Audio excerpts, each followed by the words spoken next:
लिए कि आज मैं जो प्रशंसा के लायक हूँ, थोड़ी बहुत जो भी मुझे मिलती है, उसके आधारभूत नींव में इन सभी हमारे अग्रज कवियों ने बहुत खाद, मिट्टी और पानी डाला है, तब जाकर के आज ये थोड़ा बहुत मुझे मिल जाता है। तो मैं सीधे सीधे कविता पर आता हूँ और एक छंद पहले मैं माँ बागेश्वरी को समर्पित करता हूँ कि ज्ञान बुद्धि दायिनी को, शुभ्र हंस वाहिनी को, रस सर साइनी को कवि का नमन है। कि ज्ञान बुद्धि दायिनी को, शुभ्र हंस वाहिनी को, रस सर साइनी को कवि का नमन है। और राग श्रुति स्वर युक्त वीणा को बजाती नित्य किंतु है विरागिनी को कवि का नमन है।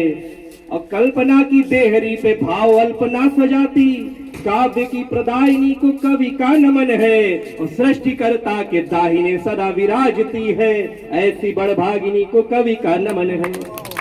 एक छंद और अपने आराध्य को समर्पित करता हूँ। देखे प्रलय काल का दृश्य है, ये सारी सृष्टि विलीन हो रही है, समाप्त हो रही है और शिव इस सृष्टि के छोर पर खड़े होकर तांडव कर रहे हैं। दृश्य देखे छंद के अंदर और अंत्यानुप्रास देखें कि हाथ में त्रिशूल सृष्टि मूल भक्त अनुकूल करे शिव तांडव डम डमरू बाजते। कि हाथ में त्रिशूल सृष्टि मूल भक्त अनुकूल करे शिव तांडव डम डमरू बाजते। और केश विकराल नेत्र लाल सर्प माल भाल षोडश कला समेत चंद्रमा विराजते। क्रुद्ध अंग अंग प्रेत संग देख देवदंग कंठ नील रंग जटाजूट गंग साजते। और श्वास में प्रलय त्रिभुवन हो रहा विलय, श्वास में प्रलय त्रिभुवन हो रहा विलय, संत जन लय दुष्ट खल कामी भाजते।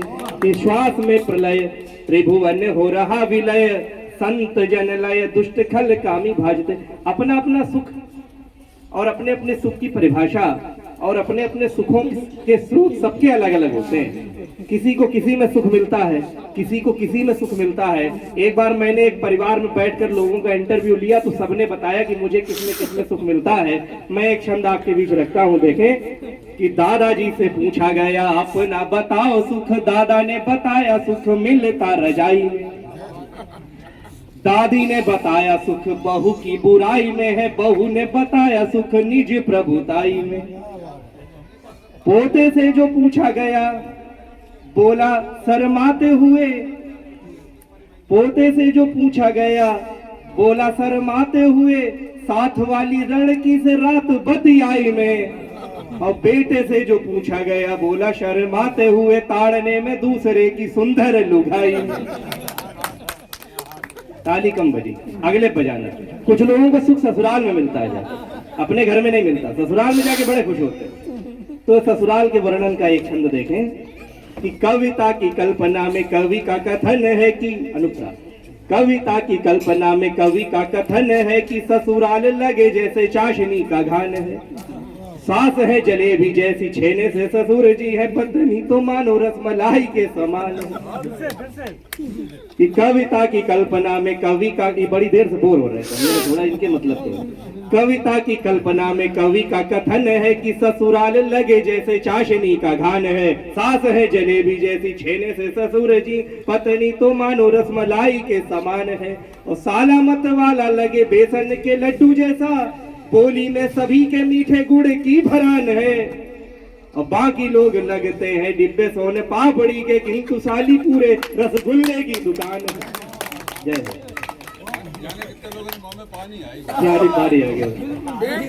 एक मुक्तक आपके बीच पढ़ता हूँ। ये मुक्तक आप लोग अपने सबसे अधिक प्रेम कर, जिसको प्रेम करते हो उसको भी कह सकते हैं, या फिर जिससे सबसे अधिक ठनी रहती है उससे भी कह सकते हैं। ये ऐसा एक मुक्तक आपके बीच रखता हूँ, बिल्कुल ताजा है, ताजा इसलिए याद नहीं है। आप खुद को कभी रोक पाते नहीं, आप खुद को कभी रोक पाते नहीं, इसलिए खुद को हम आजमाते नहीं। आप खुद को कभी रोक पाते नहीं, इसलिए खुद को हम आजमाते नहीं। क्या पता खुद पे काबू रहे ना रहे, क्या पता खुद पे काबू रहे ना रहे, इसलिए तुमसे नजरें मिलाते नहीं। इसलिए लड़कियां चाहती हैं लड़के उनके नखरे उठाएं, तो एक लड़के का, एक स्वाभिमानी लड़के का जवाब सुनिए अगले मुक्तक में कि देखते भी नहीं हम दिखाते नहीं, देखते भी नहीं हम दिखाते नहीं, बेवजह हम किसी को सताते नहीं, बेवजह हम किसी को सताते नहीं। और पंक्ति देखें और समझ जाए तो बताइएगा कि बेवजह हम किसी को सताते नहीं, हाथ जूता लिए बाप माँ के सिवा,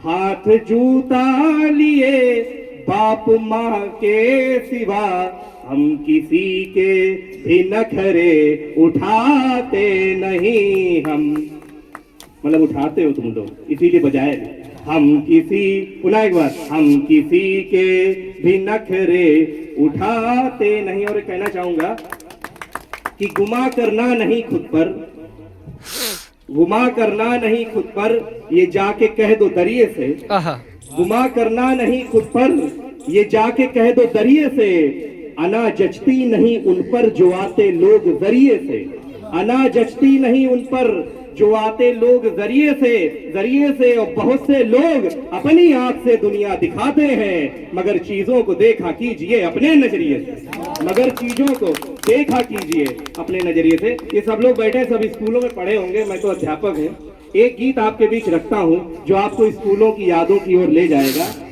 जुड़े हमारे साथ, सुनाए कि सुना दे। एक गीत आपके बीच रखना चाहूंगा, स्कूलों की यादों का गीत है। जुड़े हमारे साथ, सभी लोग अपने स्कूलों की यादों में जाएं।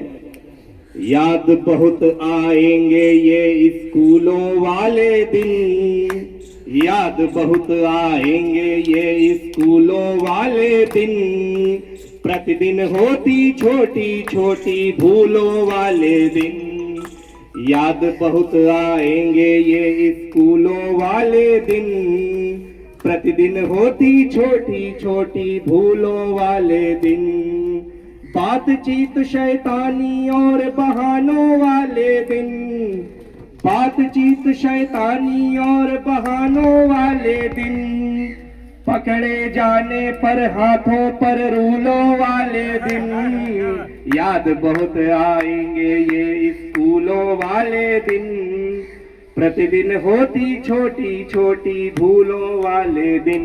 पहला बंद, कक्षा में आकर टीचर का पाठ नया समझाना, ये सब बच्चे पढ़ते होंगे और जुड़े कि कक्षा में आकर टीचर का पाठ नया समझाना, पूरा ध्यान लगाना लेकिन कुछ भी समझ न आना, कक्षा में आकर टीचर का पाठ नया समझाना, पूरा ध्यान लगाना लेकिन कुछ भी समझ न आना, टेस्ट हुआ तो मुंह पर पड़ती धूलों वाले दिन, टेस्ट हुआ तो मुंह पर पड़ती धूलों वाले दिन, झाड़ पोंछ फिर क्रिकेट कबड्डी झूलों वाले दिन, याद बहुत आएंगे ये स्कूलों वाले दिन, प्रतिदिन होती छोटी छोटी भूलों वाले दिन, प्रतिदिन होती छोटी छोटी भूलों वाले दिन। अर्थ नियम के दृष्टिकोण से यह कितनी सस्ती है, अर्थ नियम के दृष्टिकोण से यह कितनी सस्ती है, और ये तो उम्र बचपने की है इसमें बस मस्ती है, अर्थ नियम के दृष्टिकोण से यह कितनी सस्ती है, ये तो उम्र बचपने की है इसमें बस मस्ती है, छुट्टी में चाट समोसे और रसगुल्लों वाले दिन, छुट्टी में चाट समोसे और रसगुल्लों वाले दिन, बात बात पे सबसे कहते लुल्लो वाले दिन, याद बहुत आएंगे ये स्कूलों वाले दिन, प्रतिदिन होती छोटी छोटी भूलों वाले दिन। अंतिम है कि छोटा सा यह जीवन लेकिन लंबी बड़ी कहानी, छोटा सा यह जीवन लेकिन लंबी बड़ी कहानी, सार महज इतना है कर लो आज नियंत्रित बानी, कल है पैदल पगडंडी पर शूलों वाले दिन, कल है पैदल पगडंडी पर शूलों वाले दिन, छात्रावासों में खुद चकिया चूल्हों वाले दिन, याद बहुत आएंगे ये स्कूलों वाले दिन। बहुत बहुत धन्यवाद।